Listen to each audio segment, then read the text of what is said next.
Okay, let's start. Good afternoon, everyone. Thanks for Black Hat to provide this opportunity for me to present our current work. I'm Yao Qi from National University of Singapore. Today, I will show you some very interesting attack. And that is some simple techniques can make very big impact.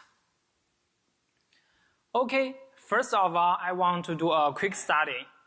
How many of you guys really care about your geolocations? Please raise up your hands. That means you don't want bad guys to access your geolocations, to know where you are now. Yeah, okay, please hands down. I found that most of you guys really care about your geolocations. Then please pay attention to this talk. You will get many useful informations from this talk. Now let's watch a video. The video is about how to infer your geolocation without your consent.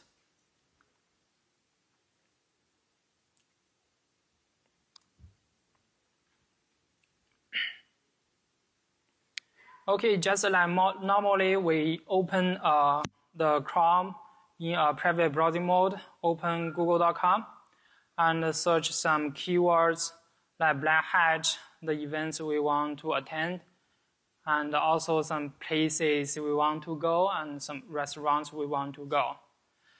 And next we visit the Craigslist for Singapore because we want to check some local news.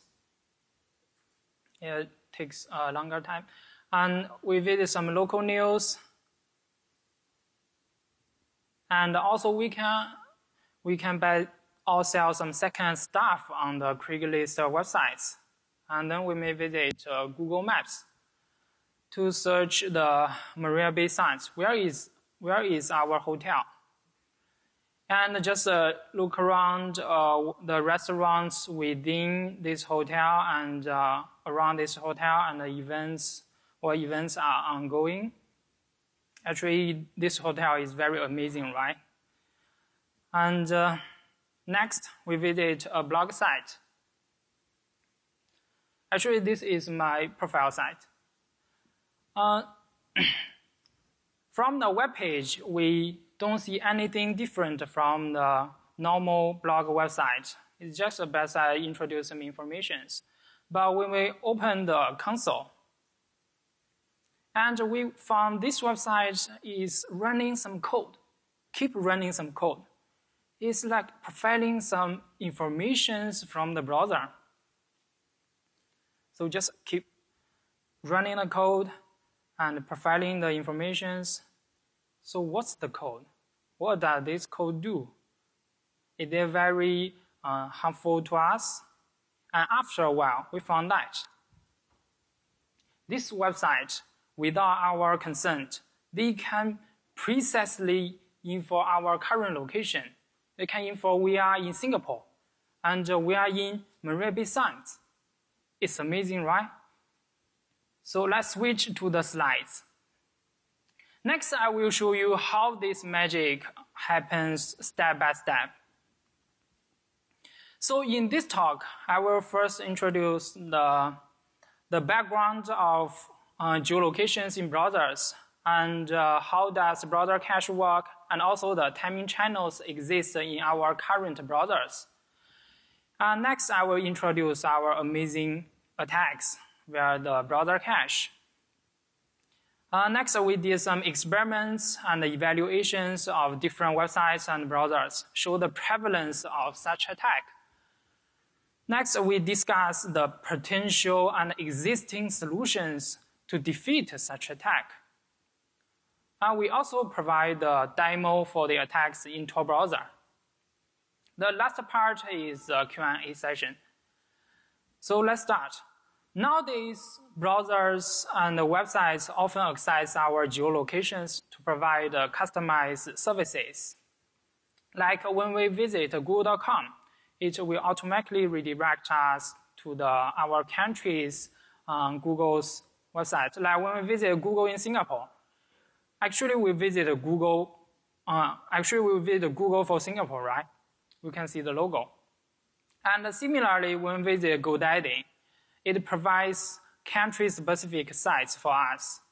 Like the GoDaddy for Singapore, all the prices in this page are in Singapore dollars, and the services are customized to Singaporean. So what does these geolocations provide to us? On one hand, allowing browsers and websites to access our geolocations can provide benefits to us. For example, based on our geolocations, Craigslist can provide city-specific sites for us to buy or sell second-hand stuff in our own cities. And we usually visit Google Maps, and we can locate our current places and also search some routes from our place to another place. However, on the other hand, this also introduces some new threats. For example, based on our geolocations, the attacker can track us, can do spear phishing and some targeted attacks to entice us to expose more private information.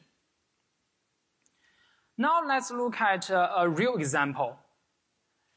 If Google Maps asks for your geolocation, what's your answer? Probably most of you will allow this trusted website to access your geolocations because you want to search some places and to locate your current locations. But if an unfamiliar website, like my blog site or some other news site, these sites are just to provide some news or information to us. We don't want these websites to access our geolocations, to sniff our private information. So for this website, we may click deny to these websites. However, although you say no to me, I can still infer your geolocation. When we're talking about geolocations, how do browsers and websites get to know our geolocations? Traditionally, there are three sources. The first one is by users' manual input. For example, there are many websites. They provide forms for us to just input our countries, cities, and streets. In this way, they can get our geolocation. And the second way is by the GPS sensors.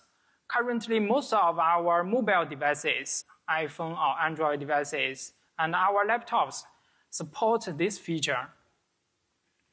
And the third way is very typical. It's by the IP tracking mechanism. Many popular websites, they set up big databases to map the IP addresses to the user's real geographic locations. And just based on the user's IP addresses, the website can infer the user's location. For trusted websites, we usually allow these websites to access our geolocations from any of these three sources. However, for some untrusted websites, we are not willing to manually input our private information to these sites, or allow these sites to access our geolocation GPS sensors, just as I mentioned in the previous slides. So the only source for these websites is by the IP tracking. However, from a recent study, we found that it's not reliable, especially in the mobile devices. The recent study showed that more than 90% of mobile devices in Seattle are not located in Seattle based on the IP tracking mechanism. And also for some hackers like you guys and some professional users, they usually use VPN or Tor to hide their real IP addresses. Thus, in this way, these websites can't get the user's geolocation from the IP tracking. What we show you in this talk is for trusted websites, they can get to know our geolocations from the traditional sources. But for untrusted websites, they can't. Do you think it is secure enough? Probably not. Since the untrusted website shares the same browser with the trusted websites, so can the attacker infer the user's geo information from the same browser? After this talk, you will know the answer is yes. Next, I will show you some background of the browser cache. So what's browser cache? This figure briefly demonstrates how browser works. When a user visits a website for the first time, the network module will fetch the resources of the page like HTML, JavaScript, and some images from the remote server, and then pass the content to the cache module to store, and to the parser module to pass, renderer, and display the page to the user. And then, when the user visits the same website for the second time, the browser will directly load the cache resources from the cache module. And in this way, the user can feel that it's very quick and or very fast to view the same web page. The website can provide better user experience. So how to control the browser cache? There are many directives in HTTP response headers to instruct browsers to cache these resources. For static resources, websites want the browser to store these resources as long as possible. So the website developers can set cache control the max age with a large number. Then this directive will instruct the browser to store the resources for a long time. However, for some dynamic and sensitive resources, the website developers can set the cache control as no cache. Then this directive will instruct browsers not cache these resources. Currently, for all the mainstream browsers like Chrome, Firefox, Safari, IE, Opera, they all support this feature, and the Inventor browser. In reality, what does browser cache store? From our observation, we found that browser cache actually store the site-related states.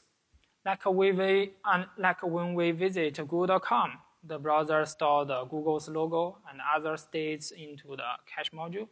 And when we visit Craigslist, the browser will store the images of products and the images in the news into the cache. And when we visit the Google Maps, the browser cache will store the map tile images into the browser. Then what does the browser do with these site-related states? Modern browsers usually cache these resources to reduce the loading time of the page or the specific resources. For example, when I first visit google.com, it takes around 1,360 milliseconds. Then the browser caches the image and other states. So when I visit the same page for the second time, it only takes around 320 milliseconds. And the third time is similar. It only takes around 350 milliseconds. So we can see the big time difference between the loading time without cache and with cache. So the browser cache really helps the browser to reduce the loading time of resources or pages and provide better user experience. However, if a user visits a malicious website, the site can also load the cache resources and measure the time difference. And based on the time difference, like the time difference between the first time, second time, it's the loading time without cache and with cache. It's quite significant. But if the resource is already cached in the browser, the time difference is quite small. So based on this observation, the attacker can infer the specific resources, whether these resources are cached in the browser or not. Previously, this timing channel is utilized by the researchers and other hackers to infer the user's browsing history. So in this work, we show that these timing channels are still open in browsers, and attackers can also utilize such timing channels to infer users' geolocations. So when a user visits some geo-oriented websites, like the Google, Craigslist, and Google Maps, and then visit the malicious website, because the browser's feature, browser cache is shared across all sites, then the malicious website can just measure loading time of the resources from other sites and determine the cache status of these geo-related resources. Since these resources can reflect the user's geolocation, like Google's logo actually can reflect the user's country. So in this way, the attacker can infer the user's geolocation. So this is the idea how geo-inference attacks works. So our attacks actually infer a user's geolocation without the user's manual input or accessing the GPS sensors or using the IP addresses. But we can see such attacks depend on timing channels and calculate the cache status of resources. So what are the techniques to determine the cache status of targeted resources? I will show you 4 vectors can be used to infer this information. Actually, there are also some other techniques that can also determine this information, but we will cover these 4 vectors as the representatives. So first is mirroring the image load time. We first create the image element for each image or each website's logo, and set the start time in the attribute and the end time in the unload event handler. And then we calculate the time interval between the before loading the resource and the unload event handler fails. And we count this time interval as the image load time. Similarly, we can also measure the page load time for some websites. We first create the iframe element for every website or page, and then set the start time in the attribute, end time in the unload event handler, and calculate the time interval, and then we get the loading time of a specific page. But this technique is limited by the cross-frame options. If some websites set the cross-frame options to deny, that means the users can't load the websites into iframes. Then this vector doesn't work. But we still have the first vector, right? Next, we can also measure the loading time of resources via XML HTTP requests. We set the start time in the unload start event and the end time in the unload end event handler, and calculate a time interval and get the loading time of this specific XML HTTP request.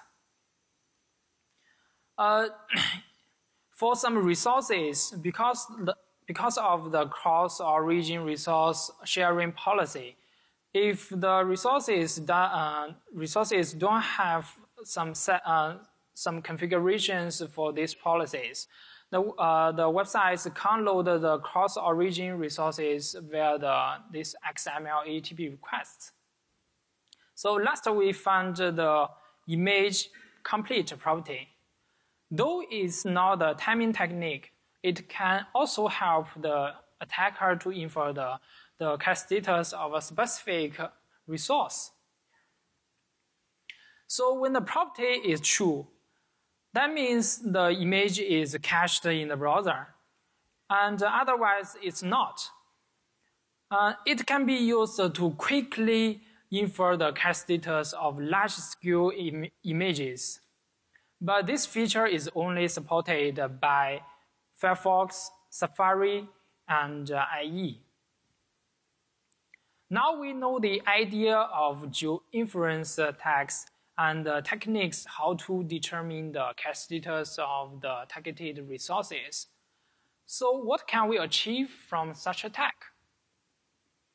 We conduct experiments from 3 granularities, that is, how to infer a user's country, city, and even neighborhood. So how to infer a user's country? The answer is Google. It's not directly the attacker Google the user's geolocations in google.com. The attacker utilized google.com to indirectly to infer a user's country. We found that Google has 191 regional sites. That means one site represents one country or one region. For example, when we visit Google in Singapore, it will redirect us to Google for Singapore. And similarly, Google's logo also contains this country-specific feature. So when a user visits Google's website and then visits a malicious website, the malicious website can just mirror loading time of every Google's logo, like Google for Canada, Singapore, Japan, UK, and Germany, and then determine which logo is cached in the user's browser. Further, to infer the user's country. This is the first step. So how to infer a user's city? This time we use Craigslist. We found that Craigslist provides local information, news, advertisements, and also some information about the jobs and housing. It has 712 city-specific sites.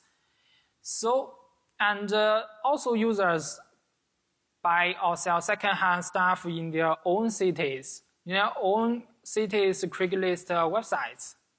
So based on this observation, the attacker actually can directly measure the loading time of every Craigslist city-specific site, and then determine the set of Chicago, San Francisco, New York City, Singapore, or Tokyo, which subset is already cached in the browser.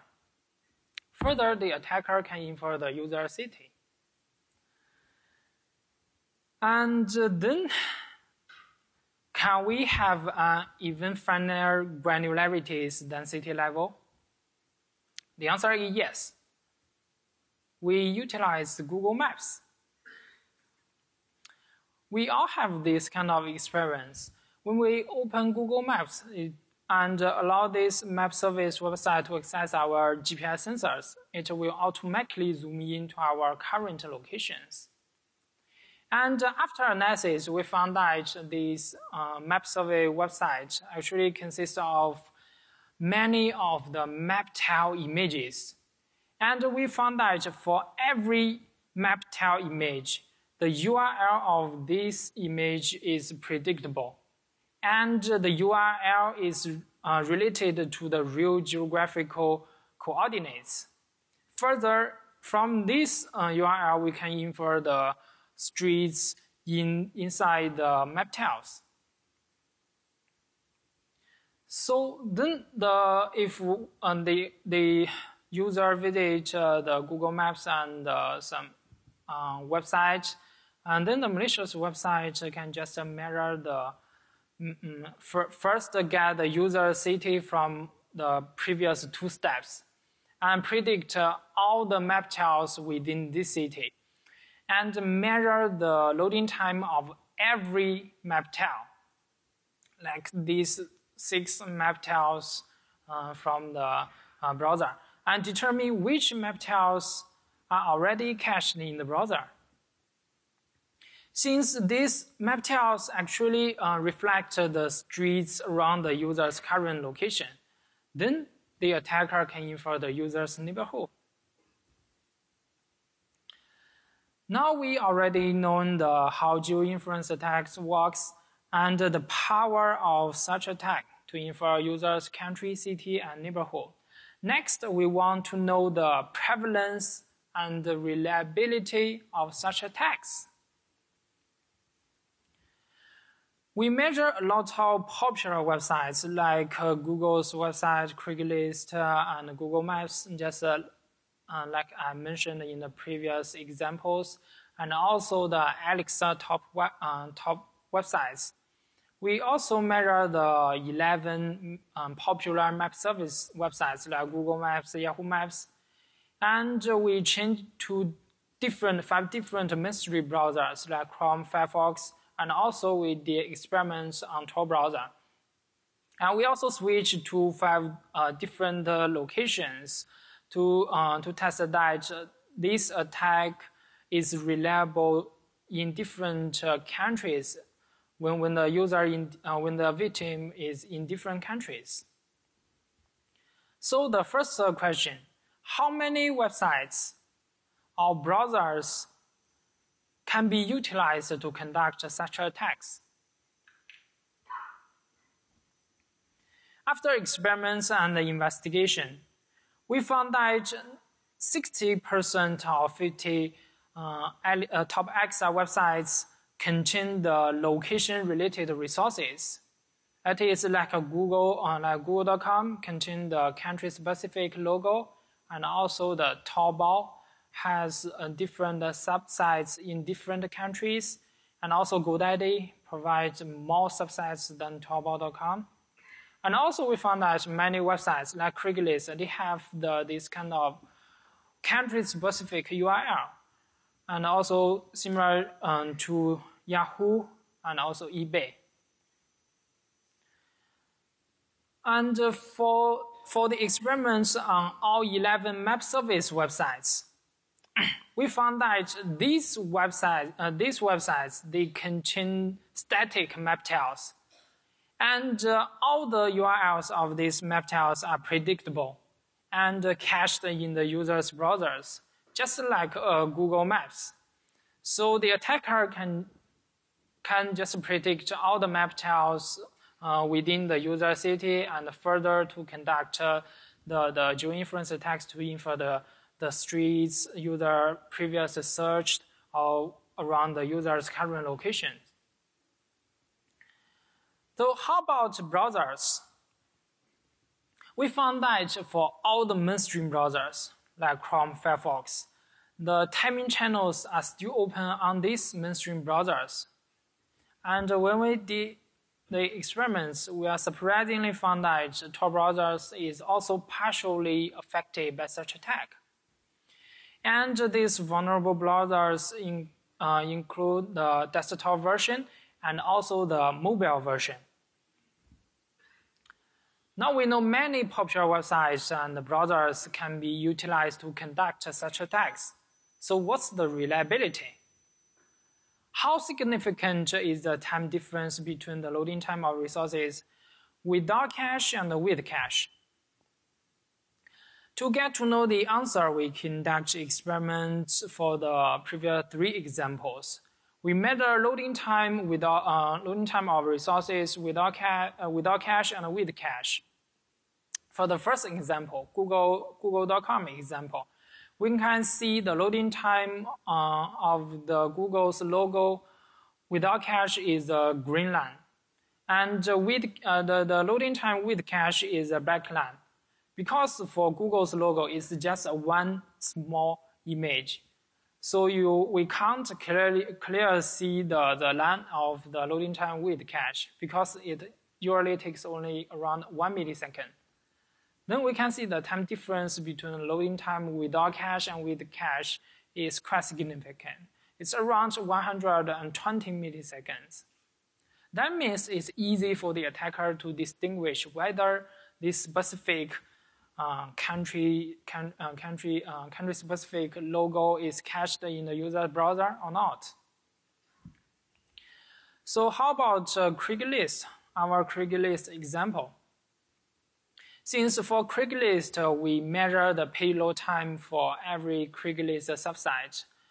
Since every page consists of many different resources, other than just one image in the first example. So it takes longer time for the attacker to load the page. But we can see the time difference between the loading time without cache and with cache is still quite significant. It's around 700 milliseconds. That means it's also easy for the attacker to distinguish the cache status of resources. Then how about the Google Maps? It's similar to the Google's website. The time difference is around 50 milliseconds, and the loading time with cache is also around 1 millisecond. So it's easy for the attacker to recognize whether map tile is cached or not. So how about the mobile browsers? Previously, we talked about the experiments in the desktop browser. How about mobile browsers? Here we take Craigslist as an example. We can see the loading time with cache is larger than the loading time with cache in the PC version. That means because the mobile browser has limited CPU or the memory comparing to the desktop version. However, the time difference between the loading time without cache and with cache is still quite significant. It's similar to the Craigslist in the PC version. It's around 700 milliseconds. So in the mobile browsers, it's also easy for the attacker to conduct this measurement and these attacks. So now we know the power and the prevalence of such geoinference attacks. So how to protect users from geoinference attacks? We are looking into several existing defenses and discuss the shortcomings and their ideas of these solutions. So when we figure out this geoinference attack, we first think of whether the private browsing mode can prevent such attacks. Because it claims that under private browsing modes, browsers don't store caches, histories, and other users' private information. However, we found that even under this private browsing mode, browsers only clear browser cache after a user closes the window. That means this mode disabled this cache but not the in-memory cache. So when a user visits the websites or visit the normal websites and then visit the malicious website, the malicious website can still query the cache resources from other sites. The browser cache is not separated among these different websites. The browser cache is still shared across all these sites. So the private browsing mode can't protect users from such attacks. Then how about randomizing timing measurements? This idea is to add noise into timing measurement mechanisms, like adding noise into the date API or other global timing APIs. Then the attacker can't precisely measure loading time of different resources. So this can partially defeat our attacks. However, we found that it will also affect web applications' normal functionalities. Like when we visit some page to log in or some services. After the services, the page will redirect us to our profile page within several seconds. If the browser enables this mechanism, these web applications' normal functionalities can't preserve. So it's an intricate engineering effort for browsers to have this feature at the same time preserving the performance and also the responsiveness. So how about Tor browser? Everyone thinks Tor browser is private.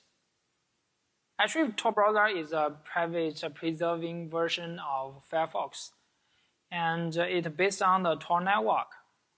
Tor network is trying to hide the users or the initiators' IDs or the IP addresses from the other adversaries. Actually, after experiment, we found that Tor browser has done a good job. And that means Tor browser provides so-called unlinkabilities, which adds an additional ID equal to string probability to label every cache entry with the top-level Windows domain. Then the malicious website can't measure the loading time of the cache resources from other sites across different tabs. So in this way, the Tor browser can partially protect our geoinference attacks. However, we found that it's insufficient for some scenarios, like mashup websites. So what's a mashup website? For a mashup website, it's a website contain a lot of embedded websites in different iframes. Since these embedded websites in iframe, they share the same top-level domain, that is a mashup domain. Then the browser cache actually is shared across all these iframes. So if a user visits the geo-oriented websites, the Tor browser will store the geo-related resources into the browser cache, and the browser cache is shared across all the iframes. So if there is an iframe is malicious, the malicious website can also query the cache resources from other iframes, further to infer the user's geolocations from these geo-related resources.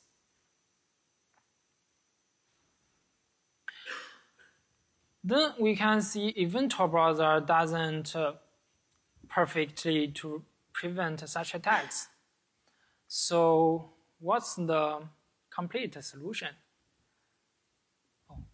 No, we first showed a demo video of our attacks in Tor browser. It's the second part.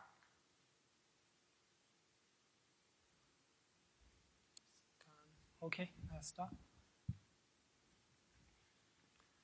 So we visit a website in Tor browser. The latest version is version 4.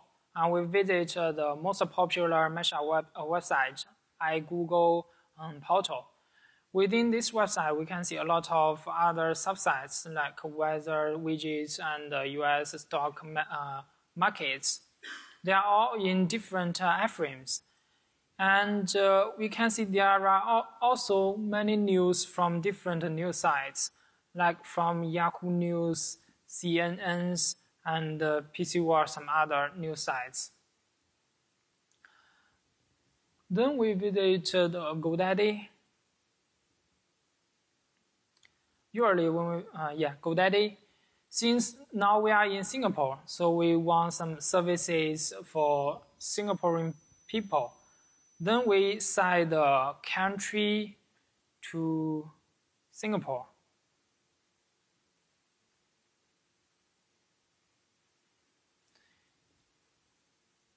Then we can see all the logos are in Singapore and all the prices are in Singapore dollars, and the services are for Singaporean.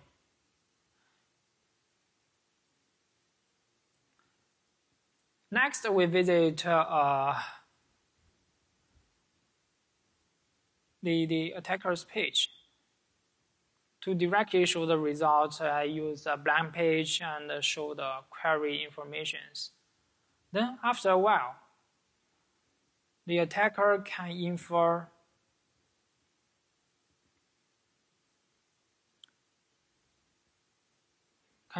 the user's geolocation. The country is in Singapore. Actually, this information is extracted from the GoDaddy's website. This video is just to show you that Tor browser is not perfect. Our geoinference attacks can still have the chances to infer user geolocations in Tor browser. Okay, next we want to find a better solution than Tor browser. So we have this idea, segregating browser cache. The basic idea is to deploy the same origin policies on browser cache. That means for every website, it can't load the cache resources from other sites, either across different times or across iframes. It can only load its own cache resources. We deployed this idea in Chromium. Since under this idea, the malicious website can only access its own cache resources. So this solution can completely prevent geoinference attacks. After we deployed this idea and did large-scale evaluation, we found that this will introduce high performance overhead. And here is the result for Alex top 100 websites. We found that this introduced around 50% of performance overhead on average. The reason why this introduced such large performance overhead. After analysis, we found that many popular websites, they include third-party libraries like jQuery from the jQuery.com or from codegoogle.com. And they also include many static resources like images and scripts from the CDNs. Actually, currently, it's very popular for websites to host the static resources in CDNs. Thus, the URLs of the resources is in CDNs are different from the original websites. So these resources can be cached under this mechanism. So I think that's why for all the mainstream browsers, they don't deploy same origin caching policies in their current versions. Now we are facing a question, to cache or not to cache. I have two suggestions for website developers.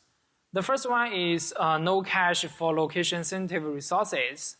That means for the website developers, they can set the cache control as no cache for in the HTTP response headers for these resources.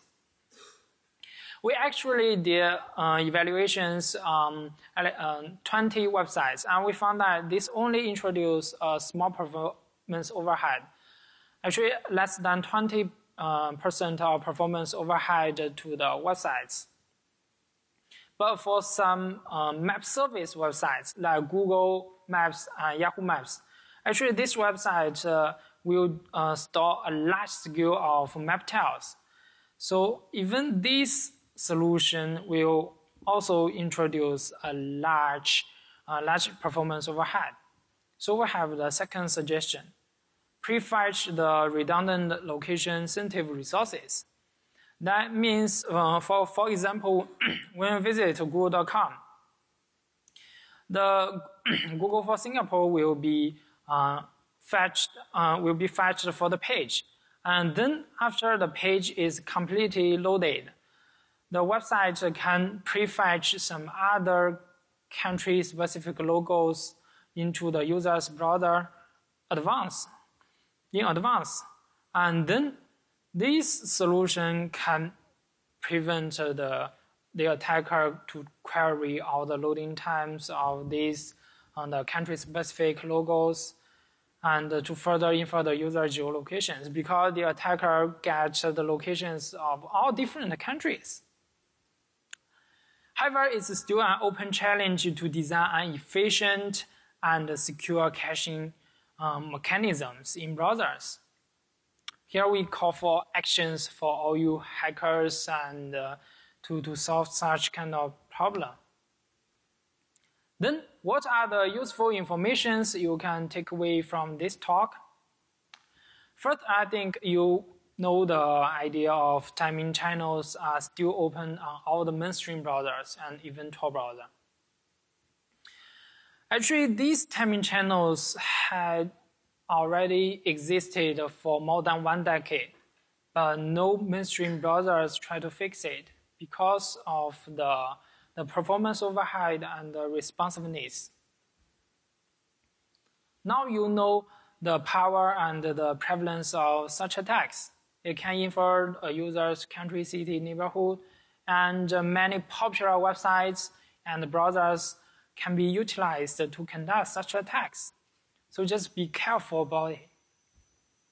Then what's the solutions for users? Directly disable browser cache? Or no JavaScript for every page? We just click the button or add some extensions to disable the JavaScript? I think that's too bad. So I also have 2 suggestions for users. The first one is never give additional permissions to unfamiliar websites. Because if you directly give the permissions like to access our GPS sensors to some untrusted websites, they can directly get to our preset geolocation. And I'll open familiar website for a long time. You know this during inference attacks takes some time to measure the loading time of different resources. So if open a website for a long time, this website, you give the opportunity for this website to do some timing channels or other channels to sniff your private information. Just open it after you view the news or some information, just close it. Then clear cache before and after visiting a website with your private information, like online banking website, or the Google Maps or some Google.com on this website. If you want to protect your geolocations or your credentials. Okay, that's all my presentations. Thanks for your attention. If you have any questions, feel free to ask me. Thank you.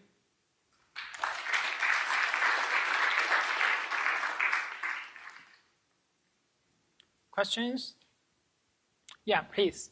Do multiple private browser sessions share the same cache also in memory?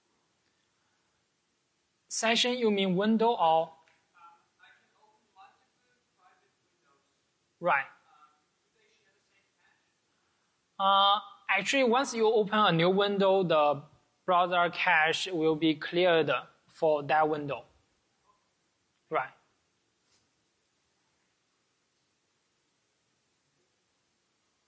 Other questions?